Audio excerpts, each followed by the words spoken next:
हरियाणा विधानसभा के अध्यक्ष ज्ञानचंद गुप्ता ने आज पंचकुला के सेक्टर 1 पीडब्ल्यूडी रेस्ट हाउस में जन समस्याओं को सुनने के लिए जनता दरबार का आयोजन किया। लेकिन जनता दरबार का माहौल उस समय गर्म हो गया जब कांग्रेस पार्टी से चुने गए पार्षद अपने वार्डों की समस्या लेकर पहुंचे और वार्ड नंबर 7 से पार्षद उषा रानी के पति उनके साथ आए थे और लोगों की समस्याओं को सुन रहे विधानसभा अध्यक्ष ज्ञानचंद गुप्ता के साथ बहस शुरू हो गई और जनता दरबार का माहौल गर्म होते देख मौके पर तैनात पुलिस कर्मियों द्वारा कांग्रेस के पार्षदों को बाहर जाने के लिए कह दिया गया। ज्ञानचंद गुप्ता ने कहा कि पार्षद जनप्रतिनिधि हैं, लेकिन वह लोगों की समस्याओं को मेरे समक्ष रखें, राजनीति ना करें। इस अवसर पर हरियाणा विधानसभा अध्यक्ष ज्ञानचंद गुप्ता ने कुल 117 समस्याओं को सुना और अधिकारियों को दिशा निर्देश भी दिए।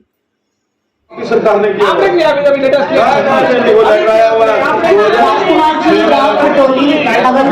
कृपया माइक के पास राजनीति नहीं करनी। अगले कंप्लेनेंट टोकन नंबर 97 मैं आपको लेटर ला कर देखूंगा। बिल्कुल हमारा टाइम से बात करेंगे। लेटर हमारे पास है, आपके लेटर तो हमारे पास लेटर हमारे पास है। एक बात नहीं आपके बीच में क्यों आ रहे हैं? मतलब क्या है बात आपको बात कर रहे हैं यार, बड़ा काम क्या बीच में? बड़ा काम क्या बड़ा काम क्या है? तरीका आपका क्या काम है? बात कर रहे हो आप कौन होते हो?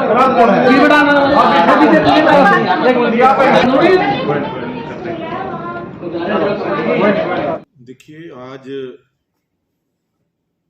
पंचकुला विधानसभा की जो 117 जन समस्याएं अलग अलग डिपार्टमेंट्स की समस्याओं के बारे में जानकारी मिली है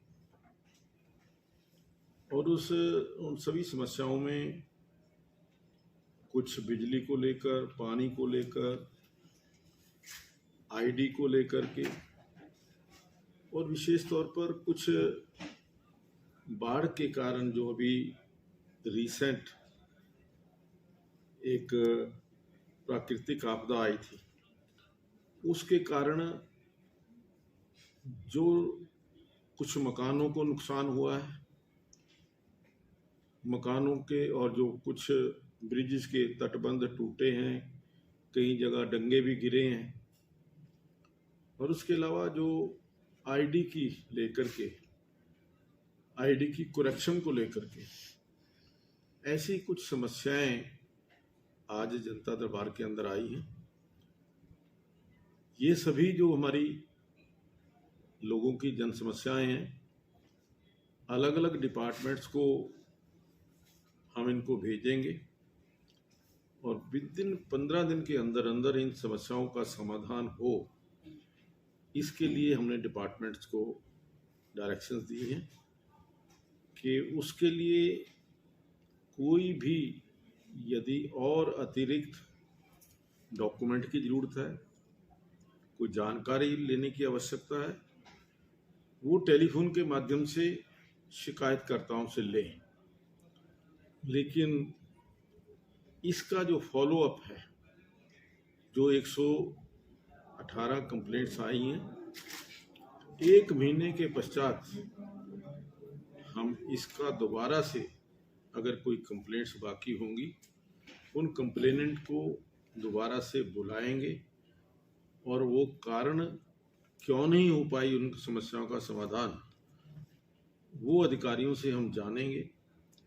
और अगर उसके अंदर कोई भी किसी भी प्रकार से और प्रशासन की तरफ से कार्रवाई करने की आवश्यकता है तो निश्चित तौर पर हमारा प्रयास रहेगा कि कोई भी समस्या है उसका समाधान हो। सर, कुछ कांग्रेस के पार्षद थे, उनके द्वारा भी समस्या रखी, हंगामा करने की कोशिश भी की गई है। देखिए, कांग्रेस के लोगों की आदत राजनीति, हर चीज़ को राजनीति से चश्मे से देखने की है और हर जगह वो राजनीति करने का प्रयास करते हैं। लेकिन मैं समझता हूँ कि उसमें कोई दो ऐसी नहीं है कि वो भी एक जनप्रतिनिधि भी हैं, जनता की समस्याएं उनके पास भी आती हैं, वो लेकर के आए हैं, लेकिन एक सभ्य तरीके से एक आम पब्लिक के नाते, पब्लिक रिप्रेजेंटेटिव के नाते अच्छे ढंग से वो समस्याएं चाहे किसी की भी हो, चाहे वो कांग्रेस वालों की हो, क्योंकि उनकी व्यक्तिगत समस्या कोई नहीं है तो जन समस्या ही है, लेकिन उनका भी समाधान हम करवाएंगे इसमें हमें कोई विशेष वो आपत्ति नहीं है कि जो भी उनकी तरफ से भी जो समस्याएं हैं उनका भी समाधान होगा। सर एक डीएलएफ के पास बिल्कुल हाउसिंग बोर्ड के फ्लैट बने हुए हैं सर अमरावती के अंदर। सर वो पूरा का पूरा डंगा जो है वो गिर गया 1 नंबर फ्लैट और 2 नंबर फ्लैट के अंदर सर पूरा भर गया सर। और 3 नंबर 4 नंबर फ्लैट में लेडीज रह रही हैं छोटे छोटे बच्चों को लेकर सर। सर मेरी एक्शन हाउसिंग बोर्ड से बात हुई है, डीएलएफ के जीएम से बात हुई है सर। सभी एक दूसरे को बोल रहे हैं कि वो ठीक कराएंगे, लेकिन अभी तक वहाँ पर किसी ने विजिट नहीं की है सर। नहीं देखिए, जैसा मैंने भी आज कहा कि इस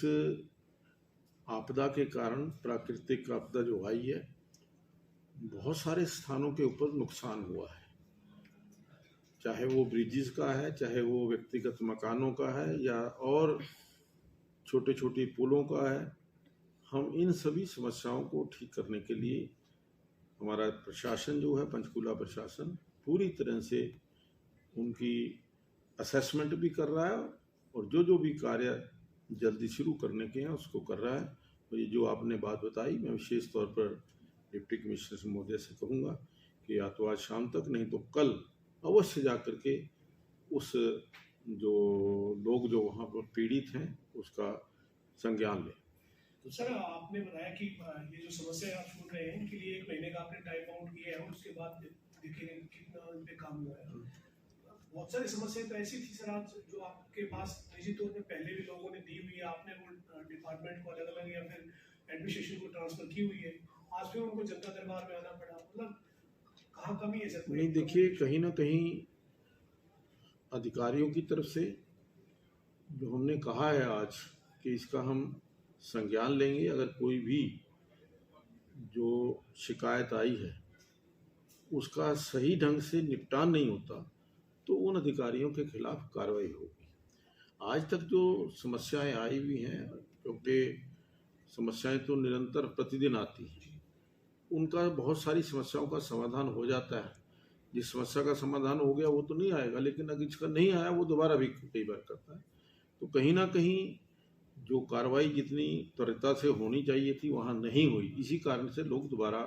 कुछ समस्याओं के बारे में जानकारी दी है। लेकिन इसीलिए मैंने कहा कि एक एक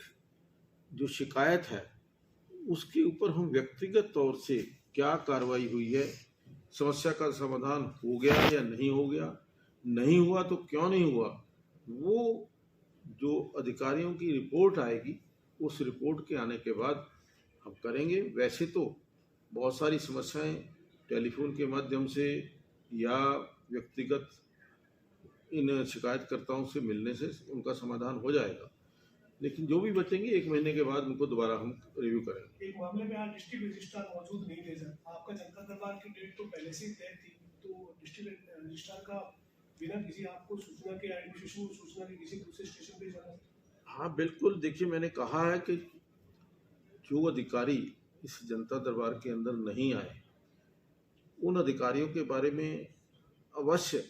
ये सूचना ली जाए कि वो कारण क्या था, और अगर किसी ने नहीं आना तो उसकी सूचना डिप्टी कमिश्नर महोदय के पास होनी चाहिए कि वो आज की इस जो जनता दरबार है उसके अंदर नहीं आ रहे और उसका कारण क्या है, और उनके स्थान पर कौन दूसरा व्यक्ति उन समस्याओं के समाधान में वहाँ प्रेजेंट होगा, हाजिर होगा। ये मैंने आज कहा है, इसके बारे में रिपोर्ट लेंगे और जो भी बिना कारण बताए, बिना इन्फॉर्मेशन दिए जो अधिकारी आज यहाँ नहीं थे उसकी पूरी जानकारी दी।